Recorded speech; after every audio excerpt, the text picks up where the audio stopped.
মজার বিষয় হলো আমাদের দেশের বিভিন্ন জেলার লোকজন তাদের নিজস্ব ফলকেই জাতীয় ফল হিসেবে গণ্য করে। যেমন ধরুন, আপনি যদি রাজশাহী যান তাহলে রাজশাহীর মানুষ বলবে আম ছাড়া আমাদের দিনই চলে না। আবার দিনাজপুরের লোক বলবে লিচু আমাদের সকল ফলের রাজা। আবার যদি চাঁপাইনবাবগঞ্জ যান তাহলে তারা বলবে আমের জন্য আমরা যুদ্ধ করতেও পারি।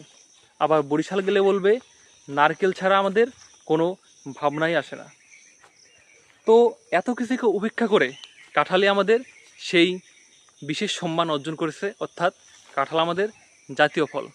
তাই এই প্রচণ্ড গরমে আপনারা বেশি বেশি কাঁঠাল খান এবং গর্বের সাথে বলুন কাঁঠালই আমাদের জাতীয় ফল। সর্বশেষ আপনারা আপনাদের এলাকার কোন কোন ফল জনপ্রিয় অবশ্যই কমেন্টসে জানাবেন এবং ভিডিও লাইক কমেন্টস শেয়ার করে আমাকে অনুপ্রাণিত করবেন। ধন্যবাদ সবাইকে।